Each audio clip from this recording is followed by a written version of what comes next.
ఈరోజు రెండో రోజు పార్లమెంటు వర్షాకాల సమావేశాలు మరి కాసేపట్లో ప్రారంభం కాబోతున్నాయి. అయితే నిన్నంతా కూడా పార్లమెంటు మొదటి రోజు సమావేశాలు మాత్రం వాయిదాల పర్వం కొనసాగింది. విపక్ష పార్టీలన్నీ కూడా ఆపరేషన్ సింధూర్ పైన వాయిదా తీర్మానం నోటీసులు ఇచ్చే నిబంధన రూల్ 267 ప్రకారం ఈ ప్రశ్నోత్తరాల సమయాన్ని మొత్తం కూడా పక్కన పెట్టి ఈ అంశంపై ప్రధానంగా చర్చ చేపట్టాలనేది ఇటు కాంగ్రెస్ పార్టీ, విపక్ష పార్టీలన్నీ కూడా వాయిదా తీర్మాన నోటీసులు ఇచ్చాయి. దీనిపై చర్చ చేపట్టేందుకు మేము సిద్ధంగా ఉన్నామంటూ రాజ్యసభలో బీజేపీ జాతీయ అధ్యక్షులు జేపీ నడ్డా ప్రకటించినప్పటికీ విపక్షాలు ఆందోళన నిర్వహిస్తున్నాయి. ఎంత చెప్పినప్పటికీ ఉభయ సభాపతులు చెప్పినప్పటికీ కూడా ఇటు ఉభయ సభల్లోని లోక్సభ, రాజ్యసభలోని ఎంపీలంతా కూడా విపక్ష పార్టీల ఎంపీలంతా కూడా నినాదాలు చేస్తున్న నేపథ్యంలోనే నిన్నంతా కూడా వాయిదాల పర్వం కొనసాగింది. ఈ రోజు కూడా అదేవిధంగా వాయిదాలు కొనసాగే అవకాశం అయితే పరిస్థితి కనిపిస్తోంది. అయితే ఈ రోజు కూడా విపక్ష పార్టీలని వాయిదా తీర్మానాలు ఇచ్చాయి. మరి ముఖ్యంగా ఎస్ఐఆర్ స్పెషల్ ఇంటెన్సివ్ రివిజన్ అంటే బీహార్లోని ఓటర్లకు సంబంధించిన ఓటర్ ఐడీలకు సంబంధించి కానీ తారుమారు జరుగుతోంది అనేది అంశంపై దానిపై చర్చించాలనేది ప్రధానంగా వాయిదా తీర్మానం ఇచ్చాయి. ఇటు కాంగ్రెస్ నుంచి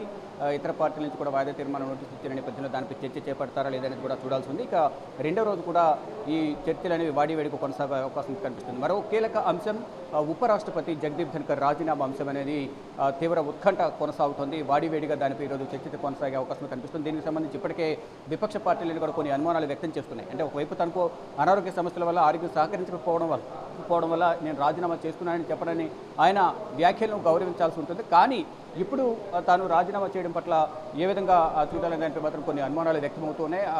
ప్రధానంగా ఏదైతే జగదీప్ ధన్కర్ రాజీనామా అంశంపై కూడా కాంగ్రెస్ పార్టీ ఈరోజు పార్లమెంట్ ఉభయ సభల్లో చర్చకు పట్టుబట్టే అవకాశాలు కనిపిస్తుంది. ప్రజెంట్ మనతో పాటు కాంగ్రెస్ సీనియర్ నేత ఎంపీ మల్లు రవి ఉన్నారు. వారిని అడిగి జగదీప్ ధన్కర్ రాజీనామా వెనుక కారణాలు ఏమి ఉన్నాయనేది వారితోనే మాట్లాడి మరిన్ని విషయాలు తెలుసుకుందాం. మల్లురావు గారు చెప్పండి, అనారోగ్య కారణాల వల్ల తాను పదవికి రాజీనామా చేస్తున్నానని ప్రకటించినప్పటికీ మాత్రం కాంగ్రెస్ మాత్రం వెనుక బలమైన కారణాలు ఉన్నాయని ఆరోపణ చేస్తోంది. దానికి సంబంధించి ఈరోజు పార్లమెంట్లో ఏమైనా లేవనెత్తే అవకాశం ఉందా? ధన్కర్ ఉపరాష్ట్రపతి రాజీనామా బీజేపీ ప్రభుత్వాన్ని అయినప్పటికీ ఉపరాష్ట్రపతి గారు నిన్న రాజ్యసభ ఆరోగ్యకరంగా విజయవంతంగా నడిపి సడన్గా సాయంత్రం 9 గంటల ఆ ప్రాంతంలో రిజైన్ చేశానని చెప్పారంటే దీనికి తప్పనిసరిగా రాజకీయ అనారోగ్యంతోనే ఈ నిర్ణయం జరిగిందని అనుకుంటున్నాం. శారీరక అనారోగ్యంతో కాదు. అందువల్ల ఎందుకు రిజైన్ చేశారనే దాని మీద ధన్కర్ గారు వాస్తవాలు బయటికి చెప్తే మంచిది, దేశ ప్రజలు తెలుసుకుంటారు. అది కాకుండా ఈ భారత ప్రభుత్వం, మోడీ ప్రభుత్వం ఈ మన బీహార్లో జరిగే ఎన్నికల కంటే ముందు వీరిని రిజైన్ చేయించి ఆ స్థానంలో ఎవరైనా కూర్చోబెట్టి వారి ద్వారా రాజకీయ లబ్ధి పొందాలని ఆలోచిస్తున్నారనే అనుమానాలు కూడా ఉన్నాయి. ఆయన చెప్పిన రీజన్ ప్రకారం చూసుకుంటే కనుక గత కొన్ని రోజులుగా అనారోగ్య సమస్యలు ఎదుర్కొంటున్నారు. ఆయనకి హార్ట్ ప్రాబ్లం ఉంది. గతంలో ఆసుపత్రిలో ఎయిమ్స్లో కూడా ట్రీట్మెంట్ తీసుకుంటూ వచ్చారు. నిన్న సభకు వచ్చిన తర్వాత ఉన్నట్లుండి నిన్న సాయంత్రం కూడా ఒక సమావేశం జరిగింది, బీఏసీ సమావేశం. ఆ సమావేశానికి కిరణ్ రిజిజు అలాగే జేపీ నడ్డా రాలేదు. తర్వాత ఈయన రాజీనామా ప్రకటించారు. డైరెక్ట్గా వెళ్ళి ద్రౌపది ముర్మును కూడా కలిసి ఎక్కడ కూడా బయటికి రాలేదు. అంటే ప్రతిపక్ష పార్టీలు కూడా సంప్రదించాల్సి ఉంటుంది. ఎన్నిక సమయంలో అందరినీ సంప్రదించి ఎన్నిక జరుగుతుంది. కానీ నిన్న ఎటువంటి ప్రకటన చేయకుండా రాజీనామా ప్రకటన చేశారు. దీన్ని ఏ విధంగా చూడాలి?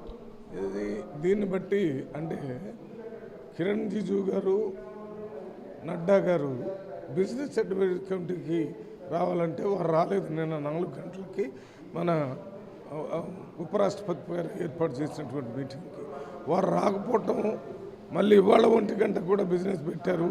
ఈ మధ్యకాలంలో ఏం జరిగిందో వారు వెంటనే పోయి రిజైన్ చేశారు తప్ప ఆరోగ్య కారణాలు అనేది ఒక సాకు మాత్రమే, అంతే తప్ప ఇది రాజకీయ అనారోగ్యంతో చేసినటువంటి రాజీనామాగా మేము భావిస్తున్నాం.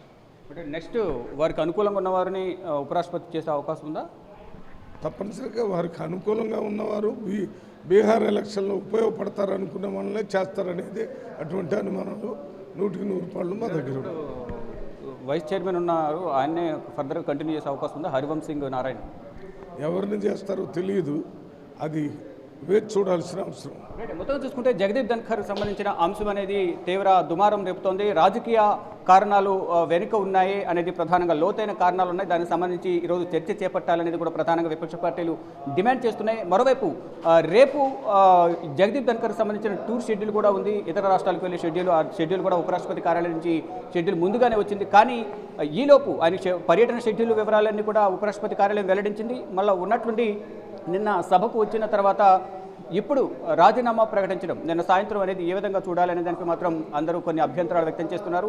తాను మాత్రం వైద్యుల సలహాల మేరకు తన అనారోగ్య కారణాల వల్ల ఆరోగ్యం సహకరించకపోవడం వల్ల ఈ పదవికి రాజీనామా చేస్తున్నట్లు ప్రకటించినప్పటికీ కూడా దీనికి వెనుక బలమైన లోతైన కారణాలు ఉన్నాయి. దానికి సంబంధించి అధికార పార్టీ సమాధానం చెప్పాలి అనేది కూడా విపక్ష పార్టీలు, మరి ముఖ్యంగా కాంగ్రెస్ పార్టీ కానీ ఇటు శివసేన పార్టీకి సంబంధించిన రాజ్యసభ ఎంపీ ప్రియాంక చతుర్వేది కూడా పట్టుకొస్తున్నారు. మొత్తంగా చూసుకుంటే ఈ అంశాలతో పాటు ఇతర రాజకీయ అంశాలపై కూడా ఈరోజు పార్లమెంటు ఉభయ సభల్లో చర్చ చేపట్టే అవకాశం అయితే ప్రధానంగా కనిపిస్తుంది. ఇక జగదీప్ ధన్ఖర్కు సంబంధించి 2022 ఆగస్టులో ఆయన పదవీ కాలం ప్రారంభమైంది ఉపరాష్ట్రపతిగా. 2027తో ఆయన పదవీ కాలం ముగియబోతోంది. అయితే కొత్తగా ఎవరిని నియమిస్తారు అనే దానిపై మాత్రం తీవ్రమైన చర్చ అయితే కొనసాగుతుంది. ఇక వారికి అనుకూలంగా ఉన్నవారని present Rajya Sabha vice chairman Harivansh Narayan Singh ఎవరైతే ఉన్నారో ఆయన ప్రజెంట్ జగదీప్ ధన్ఖర్ రాజీనామా చేసిన వెంటనే ఇన్ఛార్జ్ చైర్మన్గా పదవి బాధ్యతలు చేపట్టారు. తర్వాత ఆయన పదవి బాధ్యతలు చేపట్టిన తర్వాత సోషల్ మీడియా వేదికగా నెక్స్ట్ సూటబుల్ క్యాండిడేట్ ఎవరైతే హరివంశ్ నారాయణ్ సింగ్ని ఉపరాష్ట్రపతిగా ఎన్నుకోవాలనేది కొంతమంది సోషల్ మీడియా వేదికగా చెప్తున్నప్పటికీ కూడా అధికారిక ప్రకటన కేంద్ర ప్రభుత్వం చేయాల్సి ఉంటుంది. ఒకవేళ మళ్ళీ ఇప్పుడు కనుక ఎన్నుకుంటే కనుక మరో 5 సంవత్సరాల పాటు ఉపరాష్ట్రపతి పదవిలో ఆయన కొనసాగుతారు. ఆయనకి అవకాశం ఉంటుందా లేకపోతే వేరే ఇంకెవరైనా ఎన్నుకుంటారనేది కూడా చూడాల్సి ఉంది. అంటే ఇప్పుడు బీహార్లో అసెంబ్లీ ఎన్నికలు ఉన్న నేపథ్యంలో దాన్ని దృష్టిలో ఉంచుకుని ఇప్పుడు ఉపరాష్ట్రపతి ఎన్నిక ఉంటుందా అనేది కూడా చూడాల్సి ఉంది. జేడీయూ పార్టీకి సంబంధించిన నితీష్ కుమార్ ప్రజెంట్ ఇటు బీహార్ ముఖ్యమంత్రిగా ఉన్నారు. ఇటు ప్రధాని నరేంద్ర మోడీతో కూడా హరివంశ్ నారాయణ్కు సన్నిహిత సంబంధాలు ఉన్నాయి. జేడీయూ నేత బీహార్ ముఖ్యమంత్రి నితీష్ కుమార్కు సంబంధించి కూడా ఆయన సన్నిహితంగా ఉన్నారు. ఇటు రాజ్యసభకు జేడీయూ బీహార్ నుంచి జేడీయూ పార్టీ నుంచి ప్రాతినిధ్యం వహిస్తూ ఉన్నారు. సీనియర్ నేతగా ఉన్నారు. అన్ని అంశాల పట్ల ఆయనకు అవగాహన ఉంది, రాజకీయ అనుభవం ఉంది. ఇటు ప్రధాని నరేంద్ర మోడీతో కానీ ఇటు కేంద్ర మంత్రులతో కానీ ప్రతి ఒక్కరితో కూడా అన్ని పార్టీలతో సత్సంబంధాలు కలిగి ఉన్నారు. కాబట్టి నెక్స్ట్ హరివంశ్ నారాయణ్ సింగ్ను ఉపరాష్ట్రపతిగా ప్రకటిస్తారా? ఒకవేళ ప్రకటించినప్పటికీ కూడా దానికి సంబంధించిన ఒక ఎన్నిక ప్రక్రియ ఉంటుంది నిబంధనల ప్రకారం, దాని ప్రకారం ఎన్నుకోవాల్సి ఉంటుంది. కానీ ఈరోజు ఆయన ఎన్నుకోవడానికి ముందు అసలు రాజీనామాకు ప్రధాన కారణం ఏంటి? అనారోగ్య కారణాలేనా? ఇప్పటికిప్పుడు అనారోగ్య కారణాలకు సంబంధించి ఇప్పుడు ఎందుకు నిర్ణయం తీసుకున్నారు? గతంలోనే ఎయిమ్స్లో ట్రీట్మెంట్ ఇస్తున్నారు. ఇతర టూర్ పర్యటనలు ఉండగానే అక్కడ ఆయన మూర్చొచ్చి పడిపోయిన పరిస్థితి కనిపించింది. అప్పుడు కూడా వెంటనే హాస్పిటల్ తీసుకుని ట్రీట్మెంట్ ఇచ్చారు. ఫర్దర్గా ఆయనకి ఛాతీ నొప్పి వచ్చి గతంలో కూడా ఎయిమ్స్ ఆసుపత్రిలో ప్రత్యేకంగా ఆయనకి ట్రీట్మెంట్ ఇప్పించారు. ఇదన్నీ కూడా దృష్టిలో ఉంచుకుని ఈ పార్లమెంట్ సెషన్స్కి ముందే నిర్ణయం తీసుకోవాల్సి ఉంటుంది. కానీ ఇప్పుడు ఉన్నట్లుండి ఒకరోజు పార్లమెంట్ సెషన్కి అటెండ్ అయిన తర్వాత మధ్యాహ్నం బీఎస్సీ సమావేశం జరగాల్సి ఉంది. మధ్యాహ్నం 1 గంటకు సమావేశం జరిగింది. మళ్ళీ తిరిగి 4 గంటల 30 నిమిషాల సమావేశం నిర్వహించాలని చెప్పారు. ఆ సమావేశానికి ఇటు పార్లమెంటు వ్యవహారాల శాఖ మంత్రి కిరణ్ రిజిజు, కేంద్ర మంత్రి బీజేపీ జాతీయ అధ్యక్షుడు జేపీ నడ్డా కూడా అటెండ్ కాకపోవడంతో ఆయన కింద అసంతృప్తి వ్యక్తం చేస్తారు, బాధపడ్డారంటూ కూడా ఇటు కాంగ్రెస్ పార్టీ సీనియర్ నేత రాజ్యసభ ఎంపీ జైరాం రమేష్ కూడా ఆయన కూడా ట్వీట్ చేశారు. దీనికి సంబంధించి లోతైన కారణాలు ఉన్నాయి, బలమైన కారణాలు ఉన్నాయి. రాజకీయ కారణాలతోనే ఇప్పుడు ఆయన తప్పించారనేది ప్రధానంగా కొన్ని ఆరోపణలు వినిపిస్తున్నాయి. ప్రధానంగా నిన్న ఏదైతే రాజ్యసభలో ఇటు ఢిల్లీ హైకోర్టు జడ్జి న్యాయమూర్తి ఎవరైతున్నారో వర్మకు సంబంధించి యశ్వంత్ వర్మ నోట్ల కట్ల వ్యవహారానికి సంబంధించి అభిశంసన తీర్మానం అనేది ప్రవేశపెట్టారు. దానికి సంబంధించి అభిశంసన తీర్మానం ప్రవేశపెడుతున్నట్లు ఆయన ప్రకటించారు. అంటే అధికార పార్టీతో చర్చించాల్సి ఉంటుంది నిబంధనల ప్రకారం అనేది ఇటు అధికార పార్టీ చెప్తుంది. మమ్మల్ని సంప్రదించకుండా ఈ విధంగా వ్యవహరించారు కాబట్టే ఆయన రాజీనామా చేపించారు అనే ఒక ఆరోపణ అయితే ప్రధానంగా వినిపిస్తుంది. ఇటు బీజేపీలో కూడా అంతర్గతంగా దీనిపైన చర్చ కొనసాగుతుంది.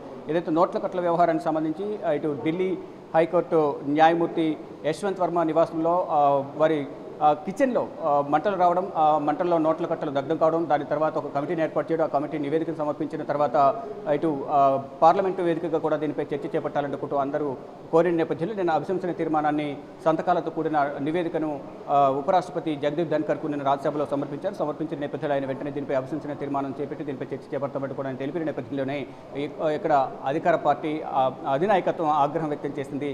అంటే వారిని సంప్రదించకుండా ఈ నిర్ణయం తీసుకోవడం వల్లే రియాక్షన్ ఈ విధంగా ఉంది అనేది ప్రధానంగా కొంత ప్రచారం, కొంత విమర్శలు కూడా వినిపిస్తూ ఉన్నాయి. దానిలో భాగంగా ఆయన తప్పించారు అనేది ప్రధానంగా ఒక ఆరోపణ వినిపిస్తోంది.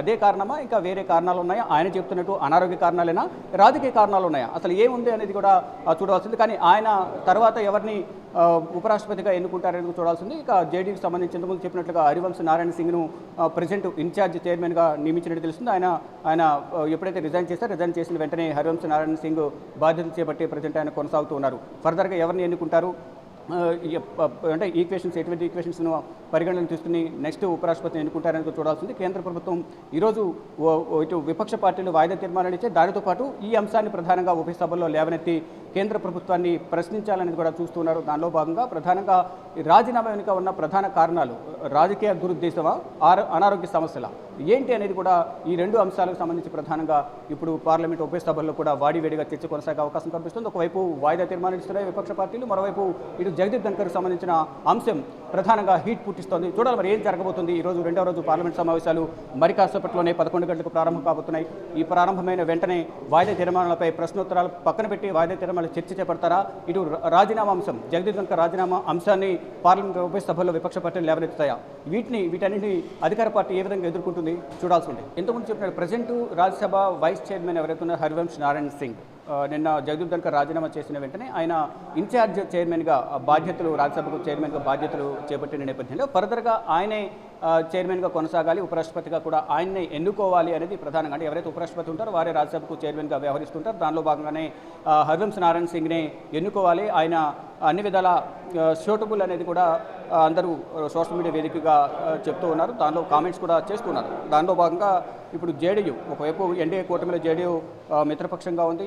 దానిలో భాగంగా ఇప్పుడు బీహార్ ముఖ్యమంత్రి నితీష్ కుమార్కు జేడీయూ నుంచి ఎంపీగా ప్రాతినిధ్యం వహిస్తున్న హరివంశ్ నారాయణ సింగ్ కూడా అత్యంత సన్నిహితులు, ప్రధాని నరేంద్ర మోడీకి అత్యంత సన్నిహితంగా ఉంటారు. అందరితో సత్సంబంధాలు ఉన్నాయి. పార్టీ పరంగా కానీ ఇటు రాజకీయ పార్టీలందరితో కూడా వ్యక్తిగతంగా కూడా అందరితో సత్సంబంధాలను మెయింటైన్ చేస్తూ ఉన్నారు.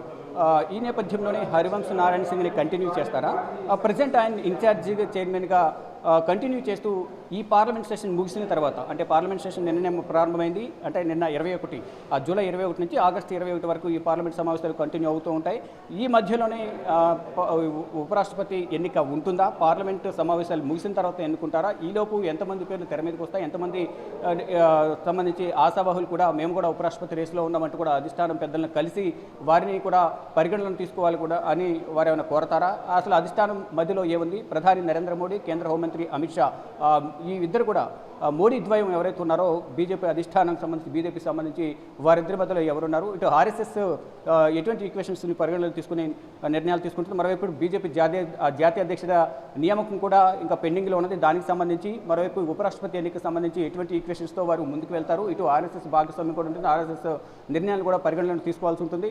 వారు ఎటువంటి సూచనలు ఇస్తారు? మోహన్ భగవత్ ఎటువంటి సూచనలు ఇస్తారు? ఆర్ఎస్ఎస్ చీఫ్, మరోవైపు ఇటు ప్రధాని నరేంద్ర మోడీ కానీ, జేపీ నడ్డా, కేంద్ర మంత్రులు రాజ్నాథ్ సింగ్, మరోవైపు హోంమంత్రి అమిత్ షా, అందరి నిర్ణయాలు తీసుకోవాల్సి ఉంటుంది. అందరూ ఏకాభిప్రాయానికి వచ్చిన తర్వాత ఎవరిని ఉపరాష్ట్రపతి, ఎవరిని బీజేపీ జాతీయ అధ్యక్షులుగా నియమించాలని చూడాల్సింది. ఒక ఉపరాష్ట్రపతికి సంబంధించి పేరు వీరు ప్రతిపాదించినప్పటికీ కూడా ఆపోజిట్ విపక్ష పార్టీలు కూడా మరొక అభ్యర్థిని పోటీలు ఉంచుతాయి. పోటీ జరిగిన తర్వాత ఎవరు ఎన్నికైతే, ఎవరు దానిలో గెలిస్తే వారు ఉపరాష్ట్రపతిగా బాధ్యతలు చేపడతారు. ఇక జగదీప్ ధన్కర్ 2022 ఆగస్టులో పదవి బాధ్యతలు చేపట్టారు. 2027 ఆగస్టు వరకు ఆయన పదవి కాలం ఉంది. కానీ ఈలోపే అనారోగ్య సమస్యలను రాజీనామా చేసే నేపథ్యంలో ఇప్పుడు కొత్తగా ఎన్నుకున్న వారు, అంటే ఉపరాష్ట్రపతి పదవి కాలం 5 సంవత్సరాలు ఉంటుంది, ఇంకో 2 సంవత్సరాలు పెండింగ్ ఉంది. అంటే 27 వరకు ఉన్న నేపథ్యంలో ఇప్పుడు కొత్తగా ఎన్నుకున్న వారు మళ్ళీ 5 సంవత్సరాలు కంటిన్యూ అవుతారు. వారు కొత్తగా ఎవరు ఎన్నుకవుతారు? హరివంశ్ నారాయణ సింగే కంటిన్యూ అవుతారా? ఆయన్ను నియమిస్తుందా కేంద్ర ప్రభుత్వం, లేదా ఇంకెవరినైనా ప్రత్యామ్నాయం చూస్తారా? ఇప్పుడు బీహార్లో ఎన్నికలు ఉన్న నేపథ్యంలో ఆయన పేరు తెర మీద తీసుకొచ్చి అటు రాజకీయ లబ్ధికి పొందేందుకు ఏమైనా అవకాశాలు ఉన్నాయా? ఇటు ఒకవేళ అధికార పార్టీ హరివంశ్ నారాయణ సింగ్ను ఉపరాష్ట్రపతి అభ్యర్థిగా నిలబెడితే కనుక విపక్ష పార్టీలు ఎవరైనా నిలబెడతాయి. ఏం జరగబోతుంది అనేది కూడా ఈ పార్లమెంట్ సెషన్స్లో జరుగుతుందా? ఫర్దర్గా నెక్స్ట్ ఏమైనా నిర్ణయం తీసుకుంటుంది అనేది కూడా వేచి చూడాల్సి ఉంది.